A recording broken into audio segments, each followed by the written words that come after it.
Isso aí, meu irmão, você não pode sair daqui e esquecer o que Jesus espera da sua vida, que você viva intensamente o Evangelho, amando as pessoas, fazendo discípulos e adorando o Senhor Jesus. Mas para isso, meu querido irmão, você precisa ter intimidade com o Pai. A partir do momento que nós começamos a viver com Jesus e decidimos voluntariamente caminhar com o Senhor, começa a se estabelecer um processo de relacionamento. Quantos aqui são casados? Levante sua mão aí. Olha aí, a grande maioria. Quantos aqui são solteiros ainda? Misericórdia, né, irmãos? Vamos orar por essas mãos aí. Aleluia, vamos orar. Você se lembra quando você conheceu sua esposa? Você se lembra? No tempo de namoro? Lembra, né? Esposa olha para ele e diz assim, você lembra assim, né? Lembra. Você lembra desse tempo de namoro, de noivado, como é que era? Você devagarzinho ia conhecendo a pessoa, não era assim? Ia conhecendo, uns namoraram 1 ano, 2 anos, outros enrolaram 3, 4, 5 e assim vai, né? Mas você teve um tempo ali de conhecimento, de namoro. E para que serve o namoro, o noivado? Né? Para você conhecer a pessoa. E conforme você ia tendo intimidade, você ia sabendo se de repente aquela pessoa era de Deus para você ou não, né? Se bem que muitos aqui sofreram da misericórdia do Senhor, né? E quando você casa, no primeiro mês de casamento, no primeiro ano de casamento, você poderia afirmar 100% que você conhecia um ao outro? Não. O tempo vai passando e você vai conhecendo um ao outro, não é assim? Devagarzinho as coisas vão se ajeitando, as diferenças vão diminuindo, porque o casal vai se tornando um ali no processo de conhecimento. E conforme o tempo vai passando, vem a maturidade do relacionamento. É assim que funciona. Hoje a minha esposa não precisa falar nada para mim, ela só olha. Eu digo, sim senhora, eu entendi como funciona. Queridos, o relacionamento com Jesus é a mesma coisa. Se você não decidir passar tempo na presença dEle, você não vai conhecê-lo. O problema não é Jesus te conhecer, porque antes de você nascer, Ele já sabia quem você era. O problema é você conhecer Jesus. Se você zela pelo relacionamento com Cristo, você precisa entender o seguinte, eu preciso passar tempo de qualidade na presença de Jesus. Se Jesus é quem resolve todas as coisas, se eu digo, como nós cantamos aqui em várias canções nessa manhã, que nós amamos, que nós adoramos, se você ama e adora, você sente prazer em estar na presença. E a pergunta é, quanto tempo do seu dia, que tem 24 horas, você tem dedicado à presença do Senhor?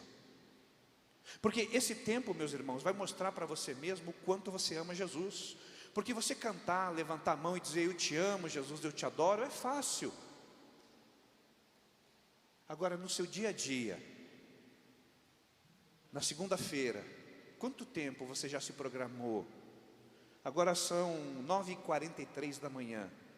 Até aqui, quanto tempo você já dedicou para estar na presença do Senhor Jesus? Eu quero falar sobre 2 aspectos importantes nessa manhã, nesses 2 momentos de igreja multiplicadora: oração e relacionamento discipulador, porque um depende do outro e um não existe sem o outro. E quando eu falar de oração, meus irmãos, entendo também a palavra de Deus, leitura da Bíblia, porque você não consegue dizer assim, vou separar 2 horas para orar. Não, não é assim, você não ora 2 horas.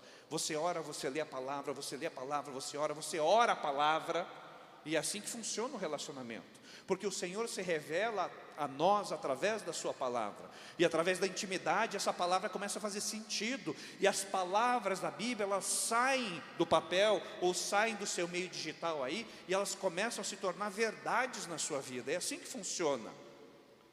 Muitos irmãos muitas vezes chegaram assim, pastor, faz uma oração por mim aí. Eu falei assim, meu irmão, não é assim não. Posso até orar pela sua causa, posso apresentar a sua vida diante do Senhor, mas melhor do que eu, você sabe o que tem que ser colocado diante de Deus. E todos nós, como filhos, temos acesso direto ao Pai. E ninguém tem mais acesso do que o outro, não, meu irmão, porque no reino de Deus todos somos servos. A oração do pastor não é mais poderosa do que a oração de um crente, não é, porque todos somos filhos. Mas a oração precisa ser feita. Então convido você a abrir a sua Bíblia no Evangelho de Mateus, capítulo 6. E vamos entender como é que funciona esse processo de relacionamento discipulador, em primeiro lugar com Jesus, através da oração, e como que através de uma vida de oração nós alcançamos as multidões que estão aflitas e exaustas como ovelhas que não têm pastor. Mateus capítulo 6, a partir do verso 5.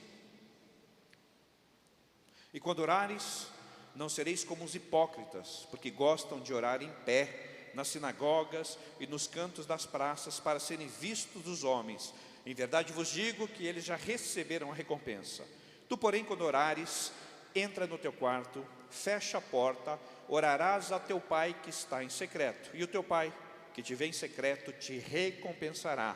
E orando, não useis de vãs repetições, como os gentios, porque presumem que pelo muito falar serão ouvidos. Não vos assemelheis, pois, a eles, porque Deus, o vosso Pai, sabe do que tendes necessidade, antes que lhe o peçais. Portanto, vós orareis assim: Pai nosso que estás no céu, santificado seja o teu nome. Venha o teu reino, faça-se a tua vontade, assim na terra como no céu. O pão nosso de cada dia dá-nos hoje, perdoa-nos as nossas dívidas, assim como nós perdoamos aos que nos têm ofendido. E não nos deixes cair em tentação, mas livra-nos do mal, pois teu é o reino, o poder e a glória para sempre. Porque se perdoardes aos homens as suas ofensas, também vosso Pai Celeste vos perdoará. E se porém não perdoardes aos homens as suas ofensas, tampouco vosso Pai vos perdoará as vossas ofensas. Veja que interessante, irmãos, Jesus é muito enfático aqui no chamado Sermão do Monte, onde é um bloco gigantesco de ensinamento profundo. E se você conseguisse entender Mateus capítulo 5, 6, 7 e 8, eu garanto que a sua vida mudaria radicalmente do dia para a noite. Mas aqui Jesus fala da oração. Entenda uma coisa, irmãos, oração significa intimidade com Jesus. Não existe misticismo na oração. Não existe oração mais poderosa do que outra. Não existe oração que funciona. Não existe a oração que traz a bênção. Não existe nada disso. Existe oração que é relacionamento. Entenda, oração é relacionamento. E como nós estamos falando muito de relacionamento, de intencionalidade, oração é relacionamento intencional com o nosso Deus. Se você tem algum problema na sua vida, se alguma coisa não está bem, a única pessoa que eu posso dar garantia que 100% que vai resolver a sua vida é Jesus. Outros podem até ajudar, mas quem resolve 100% é Jesus, através de um relacionamento intencional. E veja que Jesus, ele não começa explicando a oração. Ele começa dizendo como não fazer. Ele já começa a mostrar que a maioria das pessoas não sabem orar e fazem da maneira errada. Por isso que o texto começa, Jesus, não sou eu, meu irmão, não é nenhum escritor bíblico, é o próprio Jesus, e o Jesus diz assim: e quando orares, não vos assemelheis aos hipócritas. Existia um contexto específico aqui, que aqueles que queriam aparecer, ia para o centro da praça, levantava a mão, fazia aquele alarde, gritava, pulava e dizia que estava orando. Ele, não faça como eles. Você começa a entender agora que a oração profunda, ela tem que ser na intimidade. A oração, meus irmãos, é o momento que você separa, e guarde essa palavra, meu querido irmão, tempo de qualidade. Você tem tido tempos de qualidade na sua vida? Tempo de qualidade é quando você para um pouco daquela loucura que pode ser a sua vida e diz assim: eu vou focar na minha família, eu vou fazer algo que eu gosto, eu vou sair da minha rotina e dar uma pensada mais parecida. Tem que ser assim. 3 vezes na semana eu tenho alguns tempos de qualidade, que é quando eu saio para correr. E eu saio para dar minha corrida durante 2 horas. E nessas 2 horas, meus irmãos, eu não atendo o telefone, eu não falo com ninguém, eu não respondo mensagem. Eu pego meu fone de ouvido, coloco no meu podcast de tecnologia ou de videogame e vou correr durante 2 horas. É o meu tempo de qualidade, onde eu estou ali, saindo um pouco da minha realidade. Mas o maior tempo de qualidade da minha vida, meus irmãos, acontece todos os dias. Todos os dias. Você sabe o que é todos os dias? Todos os dias. Das 4 às 6 da manhã. Que é onde eu vou encontrar o meu Jesus. Há muito tempo atrás, eu tive uma experiência muito profunda através da oração com Jesus. E Jesus falou para mim 2 coisas muito claras. Primeiro, Flávio, você tem que ter um tempo de qualidade comigo todos os dias. Ponto. Segundo, eu quero o seu melhor tempo. Quando nós falamos de melhor, quando nós falamos de primazia, quando nós falamos das primeiras coisas, a primeira coisa que vem na nossa mente é o dízimo, que quando você recebe o seu salário, você separa os 10% que não te pertence. Então o seu salário na verdade não é 100%, é 90%, porque 10% já é do Senhor. E você entrega esses 10% para o Senhor, você entrega o dízimo. Jesus falou para mim da mesma coisa, só que em relação ao meu tempo. Ele falou assim: Flávio, eu quero o dízimo do seu tempo, eu quero o seu melhor tempo. E analisando o meu dia, meus irmãos, o melhor tempo para mim é de manhã, cedinho. E eu comecei, e levou pelo menos uns 2 anos, para eu conseguir estipular esse horário, das 4 às 6 da manhã. Então, meus queridos irmãos, todos os dias, feriado, sábado, domingo, eu estando viajando ou não, e muitas vezes das 4 às 6 da manhã eu já estou dentro do avião, mas aquele momento é o meu momento com Jesus, e eu não abro mão de nada por isso. Sabe por quê, meu irmão? Se eu não tiver o meu tempo de oração com Jesus todos os dias, eu não sei o que fazer durante o dia, e com certeza eu vou tomar decisões erradas no meu dia. Então a minha intimidade com Cristo reflete a minha vida, para que eu caminhe segundo o caminho dEle, a orientação dEle, a visão dEle para a minha vida e para o meu ministério. E tem sido assim há tanto tempo, que isso já faz parte da minha vida. Mas você vai dizer: pô pastor, mas acordar às 4 da manhã, que hora você vai dormir? Às 8? Não, meu irmão, eu vou dormir meia-noite, 1 hora da manhã. E como é que faz dormindo 3 horas, no máximo 4 horas por dia? Meu irmão, eu não sei, não me pergunte. Eu só sei que faz. E é assim que eu tenho vivido há mais de 10 anos. E eu vou dizer para você que a maior diferença na minha vida é esse tempo das 4 às 6 da manhã. Mas você pode dizer assim: pô pastor, mas das 4 às 6 para mim não dá. Não tem problema, meu irmão. Ache o seu tempo de qualidade. Eu não conseguiria ter esse tempo às 11 da noite. Por quê? Porque a minha vida começa cedo, às 11 da noite eu não vou ter cabeça, eu vou estar cansado, eu não vou estar conseguindo focar em Jesus. Então ache na sua vida, em primeiro lugar, meu querido irmão, o seu tempo de qualidade. E não precisa ser 2 horas, porque para mim 2 horas já está sendo pouco. Eu preciso passar mais tempo. Eu estou quebrando a cabeça porque eu preciso passar mais tempo na presença de Jesus. Porque se não for assim, meus irmãos, de que adianta a nossa vida? Olha aí, apareceu uma foto bonita aí, né? Obrigado, meu irmão, por colocar essa foto aqui. Deixa eu te mostrar uma coisa bem interessante. Em 2016 eu fui no médico, cardiologista. Ela pegou meus exames e olhou e disse assim: pastor, você quer ir para o céu já? Eu virei para ela e disse assim: minha querida irmã, dentista, a cardiologista crente, falei: todos querem ir para o céu, mas não já. Ela disse assim: então pastor, precisa mudar os hábitos. E aí, meu irmão, ela me deu um sabão. Pastor, o colesterol está ruim, o açúcar está ruim, gordura no fígado. E só eu olhando aquele negócio ali. Falou: pastor, você precisa fazer exercício físico. Eu falei assim: minha irmã, está difícil, minha vida é complicada com exercício físico. Ele: vai para academia. Eu falei: não, não vou, não dá, academia eu não gosto. Ficar parado naquele negócio lá, não dá. Futebol, meu irmão, eu joguei futebol a vida inteira. E minha esposa diz que hoje eu pareço Lego, eu não posso voltar de novo a jogar futebol, que eu desmonto. Eu tenho o menisco rompido, meu ombro, se eu bater, ele sai fora do lugar, o tornozelo também está tudo arrebentado, né? Jogando futebol tanto tempo. E aí eu tive a brilhante ideia, falei: doutor, eu vou correr. Está aí. Na corrida ninguém encosta em mim, eu não desmonto, eu consigo, né? Sair, meu irmão, sabe quando você sai convicto do negócio e dizer: eu vou fazer isso? Passei na loja, comprei um calção, uma camisa, encomendei um tênis bacana pela internet. Uma semana depois chegou, eu coloquei minha camiseta, fui perto da minha casa, tem uma pista de 7 quilômetros de corrida, de pessoal andar de bicicleta e corrida. Falei: vou lá. Coloquei meu tênis novo, minha camiseta tal, e saí para correr, meus irmãos. Queridos, não deu 100 metros, eu quase tive que vir um infarto do coração. Eu comecei a entender que correr não era tão fácil assim. Eu falei: não, eu fiz alguma coisa errada. Fui lá, apertei o tênis, né? Mexi no, vamos lá de novo. Mas 100 metros eu não conseguia nem respirar. E eu fui entender que correr não é assim, vamos correr. E eu comecei, meus irmãos.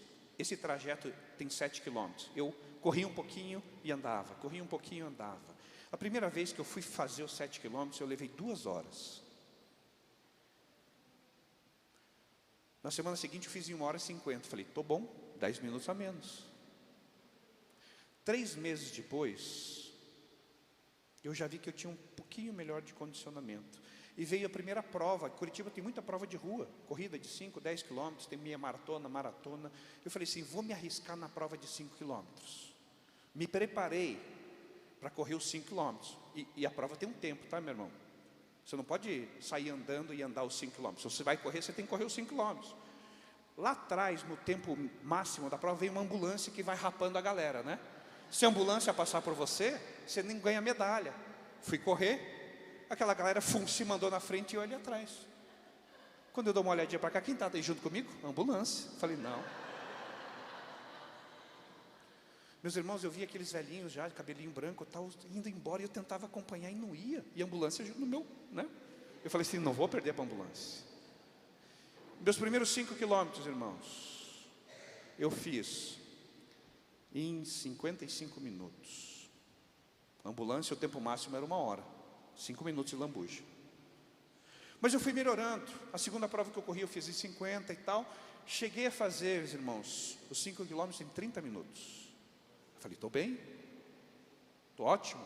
Como eu tenho problema no joelho, eu não consigo ter um ritmo muito forte. Então, se eu forço muito o joelho, não dá. Então, falei, bacana. Quando eu corri 5 quilômetros em 30 minutos, eu falei, vou correr os 10.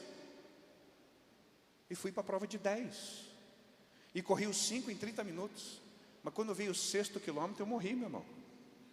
E eu não conseguia mais correr, não tinha fôlego, começou a doer aqui do lado. E a ambulância vindo atrás. E eu fui entender que para correr 10, eu precisava de uma preparação maior do que as 5. Não é igual, porque eu corri 5, eu vou correr 10. Eu fui treinando para correr os 10 quilômetros.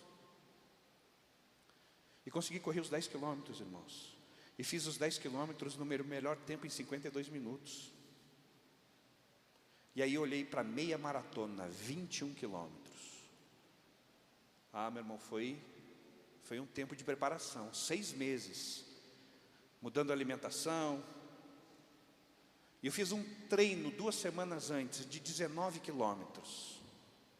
E cheguei, mas com muita dor no joelho, 19 quilômetros. Falei, vou me cuidar, para que daqui a 2 semanas eu corra os 21 quilômetros. E fui para os 21 quilômetros, meus irmãos. O tempo máximo que você tem para completar a prova de meia maratona são 3 horas. E eu fui. 10 quilômetros foi bem, 12, no 15 começou a complicar. Mas eu consegui terminar a prova em 2 horas e 40. Foi a primeira vez que eu fiz a meia maratona. Eu não sei se eu consigo correr uma maratona, que são 42, não tentei ainda. Quem sabe futuramente eu tente. Mas o que eu quero dizer para você é que a vida de oração é exatamente como uma prova de corrida. Aqui estão algumas das minhas medalhazinhas ali, e a minha amada esposa que correu junto comigo durante alguns anos. Você não vai começar orando 2 horas, você começa orando 5 minutos. Então, preste atenção, meu querido irmão, se você não tem o hábito de oração, e saiba que a maioria dos crentes não tem o hábito de oração, não se envergonhe por isso, tá? Comece hoje com 5 minutos, porque você não vai conseguir orar mais do que 5 minutos. Você não vai conseguir. Diga assim, durante uma semana, todos os dias, das 10 às 10h05, eu vou parar para orar 5 minutos. Faça isso durante uma semana. Você conseguiu definir o seu horário? Você conseguiu orar os 5 minutos? Na próxima semana você vai fazer o seguinte, eu vou orar então agora das 10 às 10h10, 10 minutos. E você vai gradativamente aumentando o seu tempo. Sabe por quê, meu querido irmão? Não é porque quem ora 2 horas é mais espiritual do que quem ora 5 minutos, não. É porque quanto mais você ora, mais você está na presença de Jesus, mais você quer ficar na presença de Jesus. Porque a vida com Jesus vai te trazendo maturidade.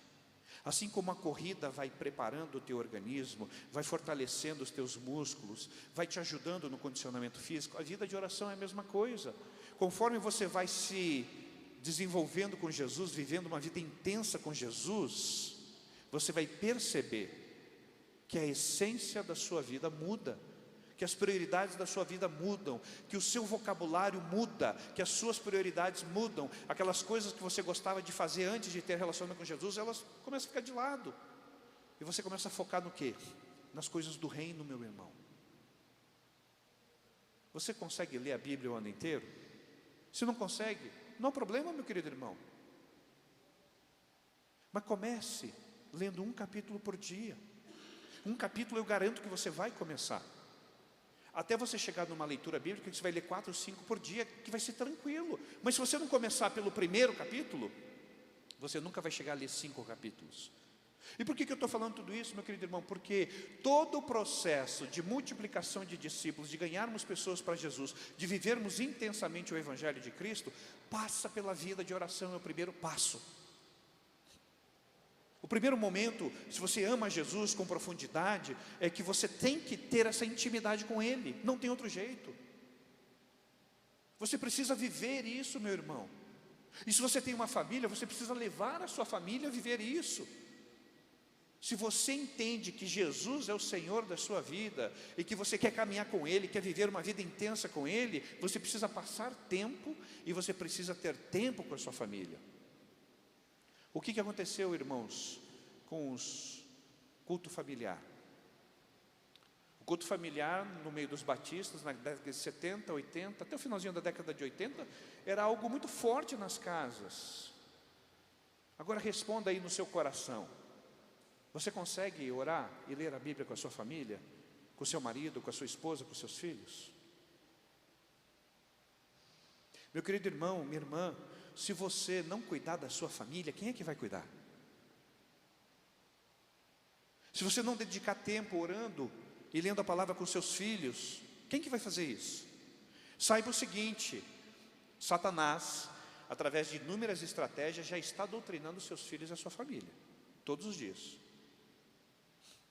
A partir do momento que você pega o seu celular, ou deixa a sua família usar isso, ou seu filho, seja quem for, e ele começa a acessar YouTube, Facebook, Instagram, Twitter, o diabo está doutrinando a sua família. E o que você está fazendo por ela? Então saiba que na sua intimidade com Jesus, no seu relacionamento com Jesus, de você não se deixar levar por coisas que não sejam a graça de Deus, você é responsável pela sua vida com Cristo, mas você é responsável também pela sua família.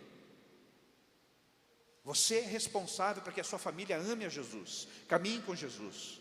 Você tem que viver essa vida intencional de relacionamento com Cristo, para que essa intencionalidade chegue na vida da sua família. Então entenda uma coisa, meu querido irmão, o sucesso da sua vida pessoal, profissional, familiar e espiritual depende única e exclusivamente do seu tempo de qualidade de oração todos os dias com Jesus. Um crente que não tem vida de oração é um crente fracassado. Queridos, hoje as mídias sociais, a televisão, o YouTube e tantas outras coisas estão doutrinando as pessoas. Nunca foi tão fácil clicar um botão e assistir uma série, um filme. E você já se perguntou qual é o conteúdo, a essência dessas séries, desse filme? Eu não estou dizendo que você não pode fazer isso, meu irmão. Eu só estou dizendo que o diabo está doutrinando as nossas famílias. E a única coisa, o único antídoto que nós temos contra isso é a nossa vida, é a nossa intimidade com Jesus. Porque nós precisamos crescer, meus irmãos. Quanto mais tempo na presença de Jesus, mais maturidade espiritual. Guarde isso no seu coração. Nós precisamos crescer, precisamos ir além. Nós estamos discutindo nas nossas igrejas, no Brasil inteiro hoje, irmãos, se vale a pena ler a Bíblia e orar. Mas, meu irmão, isso é a base da vida cristã. Essa é a base da vida cristã. O escritor de Hebreus diz o seguinte: vocês estão discutindo leitinho aqui. Vocês já deveriam estar experimentando a profundidade de Deus, coisas sobrenaturais, e vocês estão brigando se vale a pena ou não ler a Bíblia e orar. É por isso que Jesus começa dizendo o seguinte: não sejam hipócritas. É isso que ele está dizendo. Não seja como um hipócrita, não se engane, não se deixe enganar, meu querido irmão. A sua vida de oração determina o quanto você ama Jesus. E, meu querido, entenda uma coisa, em nome de Jesus: a igreja não é um clube que você vem, senta, assiste e vai embora. A adoração não acontece aqui quando toca o louvor e você levanta a mão. Não. A adoração acontece amanhã, às 6 horas da manhã, quando você estiver indo para o seu trabalho. A adoração acontece durante o seu trabalho. A adoração acontece durante o seu dia, lá na faculdade, lá com a sua família. Quando você chega em casa cansado e vai fazer alguma coisa, a adoração a Deus acontece ali, porque Deus não tira férias de você, é 24 horas por dia contigo. Então, se você não entender que você precisa de um tempo de qualidade, meus irmãos, e quando você vai tendo maturidade, você vai percebendo pelo texto bíblico aqui, que você não precisa mais abrir a boca, você não precisa falar nada, sabe por quê? Porque antes que você abra a sua boca, que você peça alguma coisa, Jesus já sabe o que você precisa. E quando você chega nessa maturidade espiritual e reconhece isso na sua vida, o seu prazer é estar na presença do Senhor. Você não quer falar nada, meu irmão, você não quer pedir nada, você não quer brigar com nada, você não quer discutir nada, você só quer entrar na presença de Jesus, é só isso que você quer. O prazer, meu querido, é estar em comunhão com o Senhor, sem pedir, sem reclamar, sem chorar, nada disso. Se bem que você tem o direito a fazer isso, a pedir súplicas, mas o que mais você tem direito, e o que a gente menos faz nas igrejas, meus irmãos, é agradecer. Existem períodos de oração nos nossos cultos para pedidos, mas não existe mais períodos de oração nos nossos cultos para gratidão. Queridos, eu nasci e fui criado praticamente na primeira igreja batista de Curitiba. Meu pastor na época, pastor Marcílio Teixeira, hoje pastor emérito ali na cidade de Campinas. Eu aprendi uma coisa muito interessante com ele. Quando eu era ali criança, adolescente, eu aprendi a ler a Bíblia e a orar no culto. Sabe por quê? Porque a minha igreja, através do pastor Marcílio, lia a Bíblia e orava no culto. Queridos, o pastor Marcílio lia capítulos da Bíblia no culto. Às vezes lia 2, 3, 4 capítulos durante o culto. O meu amor pela palavra veio no culto. Eu aprendi a amar a Bíblia no culto, porque o meu pastor lia a Bíblia no culto. E hoje, a leitura bíblica muitas vezes fica restrita ao pregador, ou é um texto bíblico que se ora para fazer a transição do momento do culto para o outro. Eu aprendi a ler a Bíblia no culto. Eu aprendi a me apaixonar pelas Escrituras no culto. Segunda coisa que eu aprendi com esse pastor querido, eu aprendi a agradecer a Deus. Nós não tínhamos momento de pedidos no culto. Nós tínhamos uma listinha que era encaminhada para orar nos lares. Sabe o que nós tínhamos no culto? Um momento de gratidão. Um momento de 20, 25 minutos todo culto, onde nós fazíamos frases de gratidão ao Senhor e todas as famílias oravam. Olha que coisa interessante. Era estimulado que no culto você agradecesse a Deus. Então, meus queridos, o povo da minha geração, ali na PIB de Curitiba, aprendeu a ler a Bíblia no culto, a valorizar a palavra, a amar a Jesus através da palavra no culto, e aprendeu a agradecer no culto. Orações, frases de gratidões, eram orações curtas em que nós agradecíamos a Deus. E eu aprendi que oração não era só pedido, mas também era gratidão a Deus. E meus irmãos, as igrejas não fazem mais isso, porque não tem mais tempo para nada. Tem tempo para um monte de coisa, mas não tem tempo para orar e para ler a Bíblia. Um negócio meio engraçado, né? Porque a oração e a palavra são a base do culto a Deus. Queridos, nós precisamos voltar para a essência. Nós precisamos voltar para a essência. E a essência da verdadeira adoração não é uma música que entoamos. A essência da verdadeira adoração é um coração contrito e quebrantado na presença do Senhor. Porque muitas vezes os lábios são impuros, o coração é impuro, que adianta cantar? É na intimidade com Jesus que o Espírito Santo vai revelando a você os seus pecados, as questões que você tem que mudar. É na caminhada com Jesus que Ele vai te moldando. É na caminhada com Jesus, irmãos, que surge o terceiro elemento desse processo, que é a vida de santidade. Porque a oração e a palavra te conduzem a uma vida santa. Hebreus 12, 14, segui a paz com todos e a santificação, sem a qual ninguém verá o Senhor. Então, meu querido, não dá para a gente curtir a vida adoidado, vamos viver do jeito que dá, não. Nós precisamos ter um tempo de qualidade todos os dias com Jesus. Você não precisa ser visto pelos homens, ninguém precisa saber que você ora ou deixa de orar, mas quando a gente tem essa orientação, No verso 6 do capítulo 6, tu porém, quando orares, entra no teu quarto, fecha a porta, orarás a teu pai que está em secreto, e teu pai que te vê em secreto te recompensará. E orando, não useis de vãs repetições, porque a oração não é reza, meu irmão. A oração não é reza, que você fica repetindo a mesma coisa. E a oração também não é para você importunar Deus com a mesma coisa todos os dias. Você colocou nas mãos do Senhor? Descansa. Fé. A fé precisa agir. Filipenses capítulo 4, não andeis ansiosos por coisa alguma, antes diante de Deus sejam conhecidas as vossas necessidades com orações, súplicas e ações de graças. Veja, orações, súplicas e gratidão. Então você está passando por algum momento difícil, chega diante do Senhor, abre o teu coração. Ele já sabe, meu irmão, não precisa repetir a ladainha todo dia, Ele já sabe. Exerça agora a sua fé. Filipenses 4,19, o meu Deus, segundo suas riquezas, há de suprir todas as vossas necessidades em Cristo Jesus. Tenha fé. Mas o problema é que você ora, mas será que vai dar certo? Bom, vai que Deus não responde aqui, eu já vou para o plano B. Quantas vezes você não fez isso, meu irmão? Porque eu fiz isso várias vezes.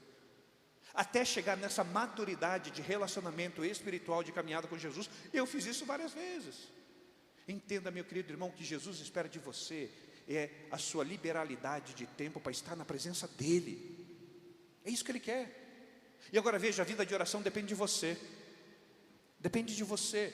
Porque quando você entrar no seu quarto, fechar a porta, se ajoelhar, o teu Pai que te vê, e o que Ele vê? Sabe o que Ele vê? Ele vê o teu coração, Ele vê o teu sentimento, Ele vê a tua dor, Ele vê a tua intenção de adorar. E o texto bíblico diz que o teu Pai que te vê em secreto vai te recompensar. Querido, está escrito aqui, tome posse. Está escrito, não estamos inventando nada, está aqui. Então, em vez de você ficar inventando situações, mudando processos e tentando resolver a sua vida, resolva com Jesus. Mas para isso você precisa ter intimidade com Ele.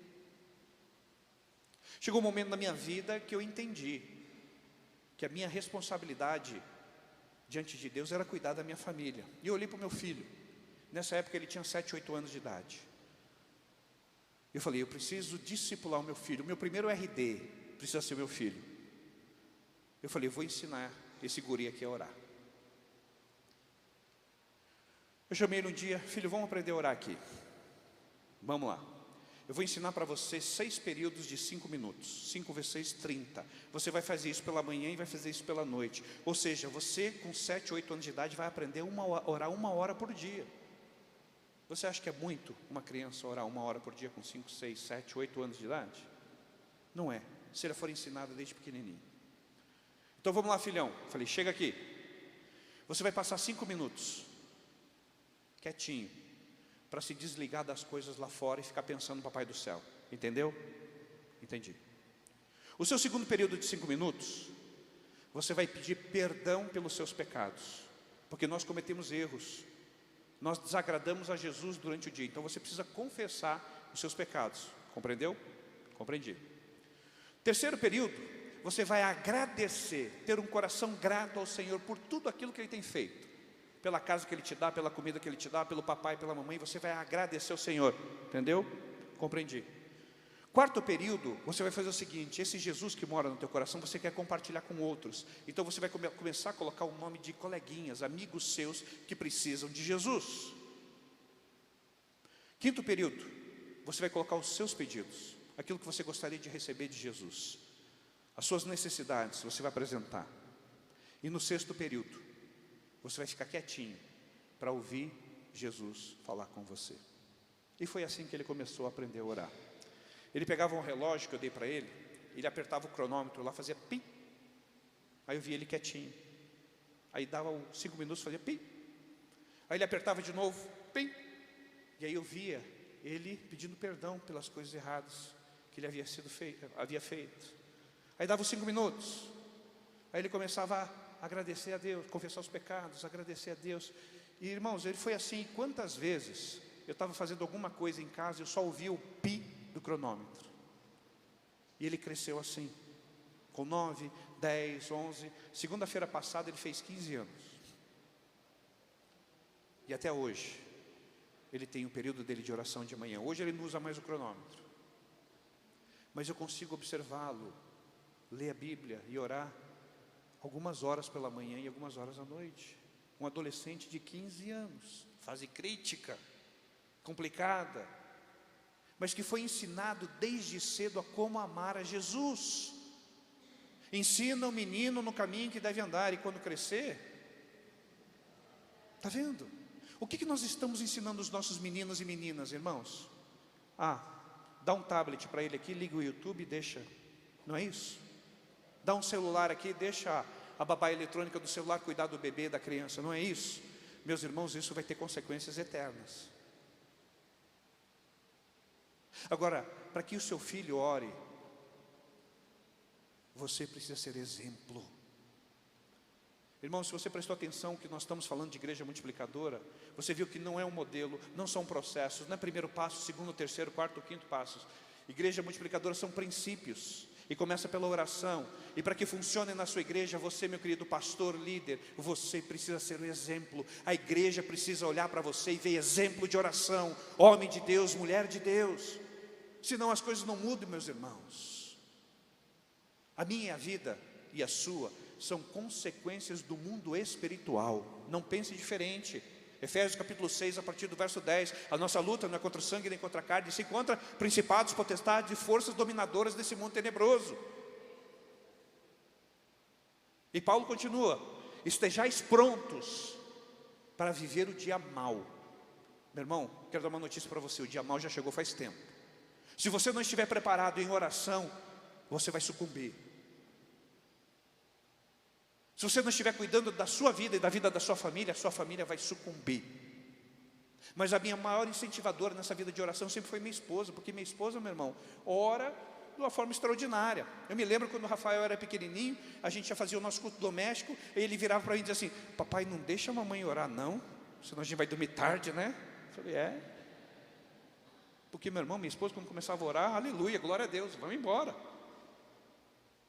Mas ele cresceu vendo a mãe dele orar por ele, cuidar dele. E hoje, com 15 anos, idade crítica, complicada, ele sabe os princípios. Ele sabe que a oração tem que ser fundamental para a vida dele. E meu querido irmão, você como pai, como mãe, precisa fazer o mesmo pelos seus filhos. E nunca é tarde para começar. Mas em primeiro lugar, você precisa fazer pela sua vida. Porque se você não tiver um tempo de qualidade todos os dias de oração com Jesus, você vai cair. Porque é o único jeito de enfrentarmos as forças do diabo. Não tem outro jeito. Eu lamento, irmãos, de poder andar pelo Brasil inteiro e ver os cultos de oração desaparecerem das igrejas. Eu lamento, irmãos, andar pelo Brasil inteiro, fora do Brasil. Deus me deu a graça já de andar por esse mundo todo e ver que cada vez mais os crentes estão orando menos. Cada vez mais os crentes estão lendo menos a palavra. Meu querido irmão, não tem como amar Jesus se não orar e não ler a Bíblia. É uma utopia, meu querido irmão, você dizer que ama a Deus se você não tem uma vida de oração. Meu irmão, a palavra de Deus é preciosa, é maravilhosa. A palavra de Deus é a revelação do Deus Todo-Poderoso para as nossas vidas, ao nosso alcance o tempo todo. Quer ver que coisa extraordinária? Abra sua Bíblia em João, capítulo 1. João tem quantos capítulos mesmo, meu irmão? Quantos? Isso.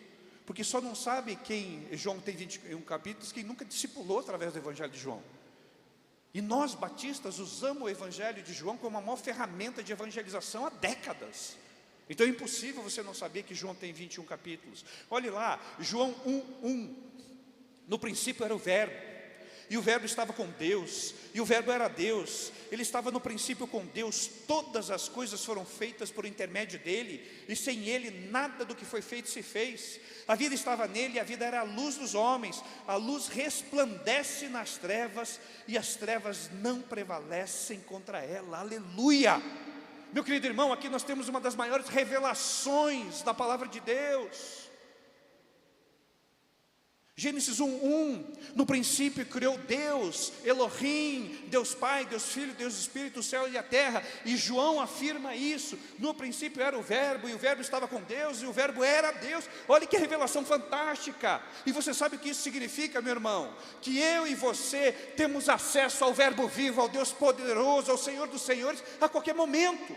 É só eu abrir a palavra. Mas infelizmente, irmãos, a maioria dos crentes prefere maratonar uma série de 10 capítulos na Netflix, que vai consumir pelo menos 10 horas da tua vida, do que passar 15 minutos na presença do Pai, recebendo de Jesus. Houve um homem enviado por Deus, cujo nome era João. Este veio como testemunha, para que testificasse a respeito da luz, a fim de que todos virem a crer por intermédio dele. Ele não era luz, mas veio para que testificasse da luz, a saber, a verdadeira luz que, vinda ao mundo, ilumina todo homem. O verbo estava no mundo, o mundo foi feito por intermédio dele, mas o mundo não o conheceu. Veio para o seu, e os seus não o receberam, mas a todos quanto receberam, deu-lhes o poder de serem feitos filhos de Deus, a saber, os que creem no seu nome. Aleluia! Você consegue entender o que está escrito aqui, meu irmão? É que qualquer um que está na multidão lá fora, confessar o nome de Jesus, será salvo. As pessoas estão caminhando para o inferno, estão condenadas, mas quando você, pela graça do Pai, porque você tem uma vida de qualidade de oração, intimidade com Jesus, porque você ora, você vai perceber que a palavra de Deus te empurra em direção à multidão, e você começa a proclamar o Evangelho, e a todos quanto receberam, deu-lhes o poder de serem feitos filhos de Deus. Meu irmão, isso é extraordinário, isso é fantástico, isso aquece o meu coração. Toda vez que eu leio isso, meu coração queima, aleluia, glória a Deus. E muitos crentes ouvem isso e dizem assim, é mais uma passagem bíblica. Ah, meu irmão, você não conhece Jesus. Se você não é impactado por uma leitura como essa, você não sabe quem é Jesus. Porque quem ama Jesus vibra com isso. Quem ama Jesus vê esse Deus todo-poderoso, em que eu e você somos o que nesse universo? Nada. Tiago diz que a nossa vida é como uma fumacinha, um vapor de água. Hoje estamos aqui, amanhã não estamos. A pandemia nos mostrou isso, irmãos. Nós não somos nada. Mas o nosso Pai olhou para nós, estendeu a mão e disse assim, meu filho, eu tiro você do inferno, eu te dou a vida eterna, e eu ainda te dou a possibilidade de um relacionamento íntimo e pessoal contigo. Você já parou para pensar nisso? Porque Deus poderia dizer o seguinte, olha, vou te tirar do inferno, viva a tua vida aí. Mas não foi só isso. Ele nos deu a possibilidade de caminhar com Ele. E o verbo se fez carne e habitou entre nós, cheio de graça e de verdade. E vimos a sua glória, como a glória do unigênito do Pai. Meus irmãos, eu já perdi as contas de quantas vezes eu li esse texto nas madrugadas e chorei, clamei a Jesus. Porque um dia Ele olhou para mim, no meio da multidão, e me tirou daquela multidão. E o meu compromisso e o seu compromisso, meu querido irmão, é com a multidão. Meu irmão, Deus não nos chamou para construirmos as nossas carreiras. Deus me deu a graça de ter 3 faculdades, meu irmão. Trabalhei mais de 10 anos numa multinacional. Tive a oportunidade de morar na Alemanha, nos Estados Unidos. Estava aberto a minha carreira. Eu podia ir para onde eu quisesse. Mas com 12 anos de idade eu havia sido chamado para o ministério. Eu não podia negar o meu Deus. Eu não podia satisfazer a minha carne e a minha vontade. E a melhor decisão da minha vida foi o dia que eu pedi demissão. Porque o Senhor Jesus construiu um caminho para mim, Ele me mostrou. E através desse caminho, irmãos, eu pisei em lugares que eu nunca imaginei que eu poderia pisar. Eu estive em cidades no interior desse Brasil, pequenininhas, em igreja de 30, 40 pessoas, e eu vi a manifestação do poder de Deus como eu não vi em muitos lugares. Deus me deu a graça, irmãos, para falar para 5, 6, 7, 8, 10 mil pessoas em muitas igrejas nos Estados Unidos. E eu vi a manifestação do poder de Deus nessas igrejas como eu nunca vi em nenhum lugar. Mas Deus me deu a graça, meu querido irmão, de ter um pequeno grupo na minha casa com 3 pessoas não crentes. E na minha casa, com esses 3 não crentes, foi a maior manifestação do poder de Deus que eu já vi em todo mundo. Porque naquele dia, naquele momento, aqueles 3 entregaram a vida a Jesus. E a palavra de Deus diz que quando alguém se converte, a festa no céu. O maior milagre que pode acontecer na face da terra, meu querido irmão, não é a cura de um câncer, não. Nem a ressuscitação de um morto. O maior milagre é uma vida se render aos pés de Jesus. E olha que coisa fantástica. Eu e você somos instrumentos da graça do Senhor Jesus para que isso aconteça. Meu querido irmão, o que você precisa entender nessa manhã é que para você fazer parte desse mover de Deus chamado Igreja Multiplicadora, que não tem como essência um pequeno grupo, não, pode esquecer disso. A essência de Igreja Multiplicadora é a oração, que vai te levar a viver relacionamentos intencionais e discipuladores. É aqui que está o milagre, meu querido irmão. É aqui que está a multiplicação. É aqui que está o processo. É aqui que a coisa acontece. É no pequeno grupo, meu querido irmão. Em junho de 2020, eu e mais 4 pessoas começamos a viver uma vida discipular. Dezembro de 2021, esses 4 geraram mais 76 para Jesus. Você consegue entender o poder do Evangelho? 4 novos convertidos na fé, que foram discipulados através dos 21 capítulos de João, ganharam 76 pessoas para Jesus em 1 ano e meio. O que Jesus espera de você, meu querido irmão, é um tempo de qualidade na presença dEle, todos os dias.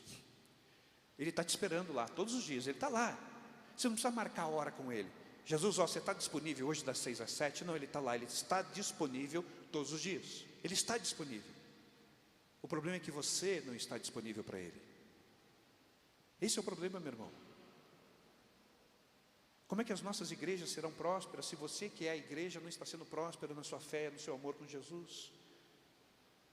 Como é que a sua igreja vai ser uma igreja de oração se você não é um homem e uma mulher de oração? Como é que a sua igreja vai ser estruturada na palavra se você não conhece a palavra? Ah, meu irmão, chegou uma hora de a gente inverter o processo, de a gente mudar a chave. Chegou a hora, irmãos, de a gente colocar as primeiras coisas em primeiro lugar. Porque tem tanta coisa aí, fútil e inútil, que está tomando conta da vida dos crentes. Precisamos colocar as primeiras coisas em primeiro lugar. E na sequência nós vemos Jesus ensinando, o que nós chamamos da oração do Pai Nosso, que infelizmente, através da ação de Satanás, se tornou uma reza. Infelizmente. O diabo foi muito esperto. Ele olhou para essa oração e disse aqui: se o crente entender que essa oração que Jesus ensina aqui, ela precisa ser vivida, ele vai afrontar o reino das trevas. Então eu vou fazer o seguinte: eu vou transformar esse negócio aqui numa reza, que todo mundo sabe que não faz, que o pessoal não vai parar para entender a profundidade dessa oração. Porque a oração do Pai Nosso, meu irmão, nada mais é do que a materialização do desejo da vontade de Deus através da minha vida e a sua. E através dessas palavras, se elas forem vividas na nossa vida, nós mudamos a história. A vida de oração é para ser vivida, meu irmão, por você. A vida de oração é uma decisão pessoal sua. Meu querido irmão, o Senhor Jesus continua fazendo milagres. Jesus continua fazendo milagres extraordinários através da oração. O problema é que os crentes pararam de orar. O problema é que as igrejas tiraram a oração do seu programa. E essa atitude começou a enfraquecer toda uma geração que nasceu com outros conceitos, que nasceu com uma visão de cristianismo totalmente diferente do que muitas vezes a base bíblica nos mostra. O culto tem uma função importante na vida do crente. O culto é uma forma de ensinarmos o crente. O culto não é um entretenimento, não é um lugar onde eu venho para sentar e ver o que está acontecendo. Não, o culto ele é participativo, porque se ele é prestado a Deus, você faz parte desse culto. Mas muitos cultos perderam a sua essência, porque em um culto em que se não lê a palavra e não há oração, Não existe essa interação profunda sua com Deus. Quando você recebe a mensagem, você está sendo abençoado, o seu coração está sendo abençoado, você está sendo direcionado. Mas e a sua interação, e a sua parte, e a sua busca? Precisamos, irmãos, ler a Bíblia e orar. Precisamos mudar em primeiro lugar as nossas vidas. Precisamos mudar a vida das nossas famílias. Meu querido irmão, preste atenção, em nome de Jesus. Se você ama a sua família, se você ama o seu esposo, a sua esposa, os seus filhos, saia daqui hoje com o compromisso de restaurar o seu culto no lar. Saia daqui hoje com o compromisso de restaurar a leitura bíblica. E faça como eu aprendi com a corrida. Não queira fazer 40 minutos de culto, não. Se reúne para orar, 10 minutinhos, leia um versículo bíblico. Só que faça todos os dias no mesmo horário. Na semana que vem você avança um pouquinho mais. Gradativamente você chega num ponto que você acha que é interessante. Pronto. Não queira fazer de uma vez o que você não faz há anos. Comece a restaurar a sua família, meu querido irmão. Nós estamos vivendo aqui o mês da família. Maio é o mês da família. Vamos falar bastante de família. Você vai ter vários devocionais ouvindo sobre a família. Mas o cerne de toda a vida familiar é um pai que ora por um filho, é um filho que ora pelo pai, é a esposa que ora pelo marido, é o marido que ora pela esposa. É isso, é restauração da família. Nós precisamos trazer a vida de oração de volta para as nossas famílias. Ah, mas o meu pai e minha mãe estão longe. Meu querido irmão, você usa o celular, hoje você alcança todo mundo onde você quiser. Use a tecnologia e as ferramentas que nós temos hoje para ser bênção. Você pode usar simplesmente isso aqui como entretenimento, ou você pode usar isso aqui como instrumento de bênção. Use como instrumento de bênção.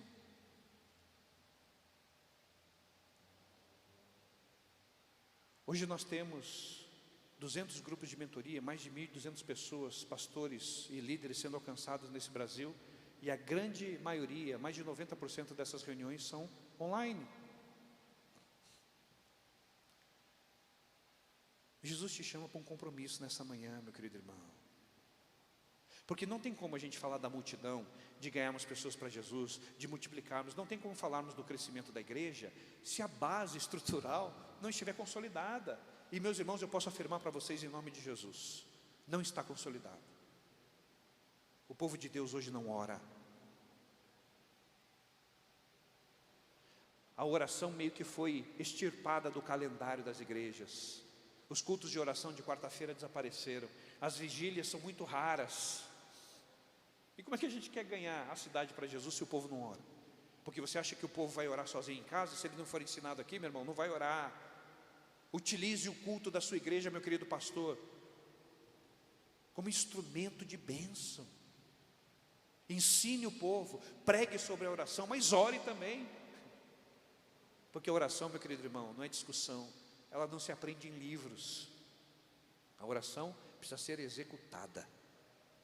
Assim como o relacionamento discipulador, precisa ser vivido. Eu posso falar para você que todos os meus discípulos espalhados por esse Brasil, eu já nem sei mais quantos são, foram frutos de oração. Todos eles, sem exceção. Eu falei ontem para os irmãos, meu voo sai amanhã às 6 horas da manhã. A minha poltrona é 6D. Alguém vai estar sentado na 6E, eu não sei quem é. Mas desde sexta-feira eu já estou orando para aquela pessoa que vai sentar do meu lado, para que Jesus me dê a oportunidade de compartilhar o Evangelho com essas pessoas. Eu estava vindo, irmãos, de um congresso na Bahia, era um domingo à tarde. E quando eu vou para a Bahia, dependendo do lugar, são 3 ou 4 conexões até eu conseguir chegar em Curitiba. Eu acho que eu estava na terceira conexão em Campinas. E o negócio foi tão complicado que o avião desceu, eu desci na pista, saí do avião e entrei no outro. Literalmente, foi assim. Aí eu chego no avião, lotado o avião assim, tal, sentei na minha poltrona, e acho que era um povo que estava vindo do Mato Grosso de pesca e tal. Eu estava falando de pesca, de um monte de negócio lá e tal, não sei o quê. E tinham 6 amigos, 5 amigos que estavam juntos, 3 estavam na fileira da frente e 2 estavam do meu lado aqui. E eles falando de pesca e tal, não sei o quê, e um deles virou para mim e disse o seguinte: você entende alguma coisa de pesca e de peixe? Eu falei, entendo.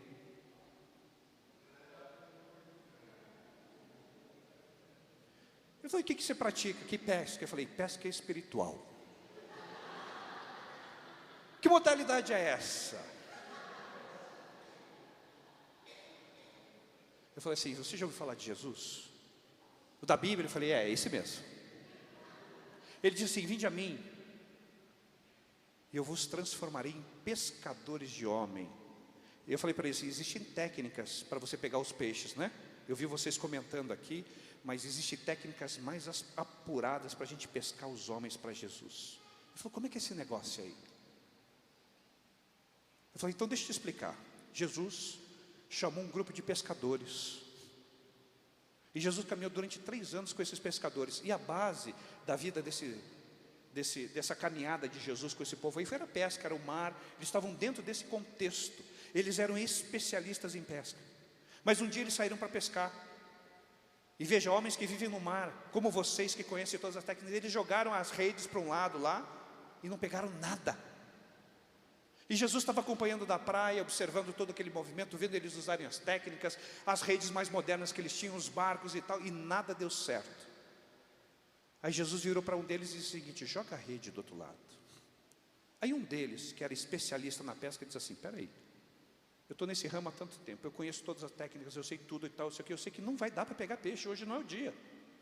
Eu falei, não é assim? Quando você sai para pescar, tem momentos que você olha assim que não vai dar. Não, é verdade, tem dia que a gente sabe que não vai dar nada, tal, mas a gente vai ali para, né, ter aquele momento. Então, naquele dia, Jesus falou para eles assim, joga a rede. E eles nunca pegaram tanto peixe quanto eles pegaram naquele dia. Ele falou, já parou para pensar alguém que não entende muito do seu ramo virar para você e dizer assim, olha, faz assim, assim, e você dizer, não, mas assim não funciona. E você faz e funciona, você não vai ficar intrigado. Ele falou, eu ia. Então, eu quero falar para você desse Jesus, que além de entender de pesca de peixe, entendia de uma pesca muito mais especial. E, irmãos, eu comecei a falar de Jesus para ele, usando a linguagem dele, trazendo as questões bíblicas, entrando no coração da pessoa, falando do amor de Jesus, falando do poder do Espírito Santo de Deus, falando que Jesus amava. E eu termino dizendo assim, sabe o que Jesus disse? Vinde a mim todos os que estáis cansados e sobrecarregados, que eu vos aliviarei. Enquanto eu estou conversando com ele sobre a história de pesca, os outros pararam para ouvir. O rapaz que estava do lado aqui também, os 3 ali pararam de conversar e estavam só prestando atenção no que eu estava conversando com eles aqui. E aí no final eu disse assim, eu posso orar por você, para que Jesus abençoe a sua vida? Aí um dos rapazes que estava na frente disse, eu também quero oração. Eu também quero. Uma pessoa que estava no banco do lado aqui, que não tinha nada a ver com a gente, falou assim, se é oração, eu também quero. Eu chamei o comissário e falei, posso me levantar um pouquinho aqui, que eu quero orar para esse povo aqui. Meus irmãos, eu acho que foram umas 15 pessoas envolvidas naquela oração. E depois que eu terminei de orar, e geralmente eu uso a minha oração para dar testemunho de Jesus, eu prego através da oração. Eu falei para eles o seguinte, independente do que você faz, do que você vive, do que você gosta de fazer, Jesus é que preenche o vazio do seu coração, da sua vida. Meus irmãos, foi um momento extraordinário naquele avião, onde pelo menos 15, 20 pessoas ali puderam ouvir de Jesus, e voltaram para sua casa com a sementinha plantada. Mas como eu disse para você, quando eu tenho o costume de pegar o avião, eu estou orando pelas pessoas. E naquele dia, eu já estava orando por esses voos que eu pegaria voltando da Bahia. Quando você tem a intencionalidade da oração, meus queridos irmãos, Deus vai te abençoar não só a sua vida, não só vai trazer consistência à sua vida cristã, mas também vai fazer com que você, através da oração, abençoe outros. Para muitas pessoas, eu chego para elas assim e digo, como é que está a sua vida com Jesus? E a pessoa diz assim, eu não quero conversar sobre religião, não quero não. Posso orar por você e pela sua família, para que Deus abençoe? A oração pode. Se ele não quer conversar sobre Jesus, então deixa eu falar através da oração de Jesus para ele.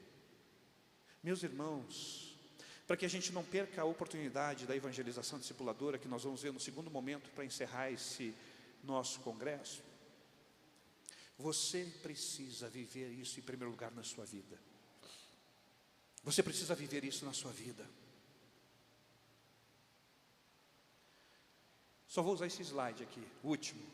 Você nasceu em Cristo Jesus através de uma... Você se lembra desse momento?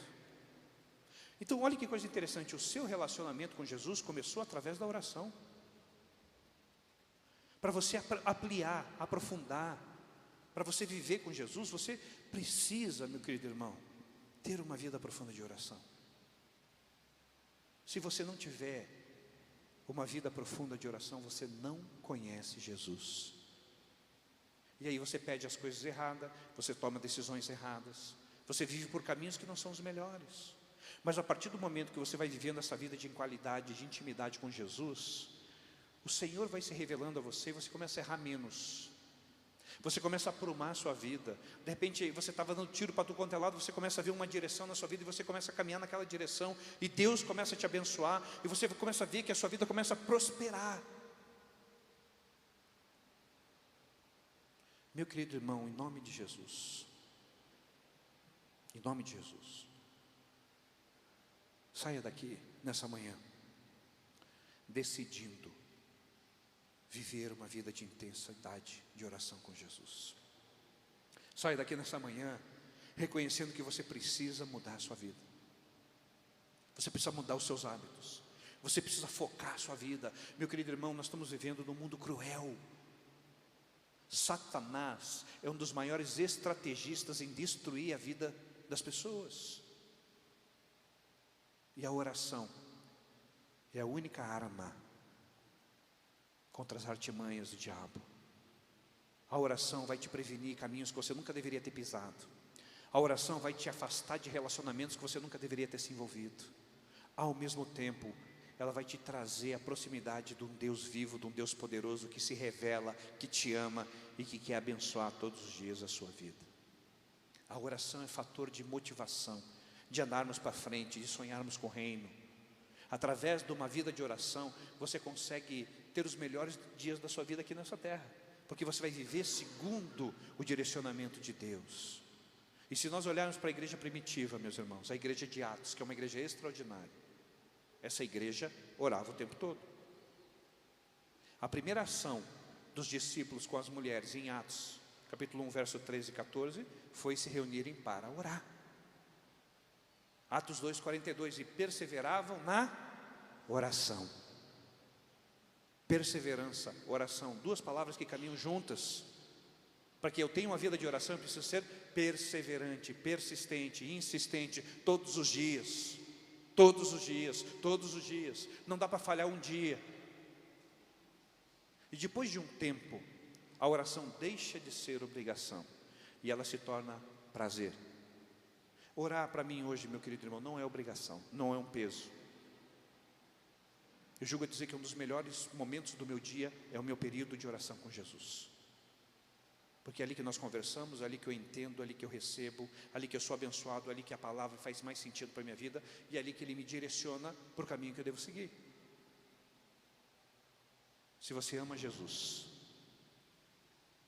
se você ama Jesus, você tem uma vida de oração. Se você não tem, passe a ter a partir de hoje.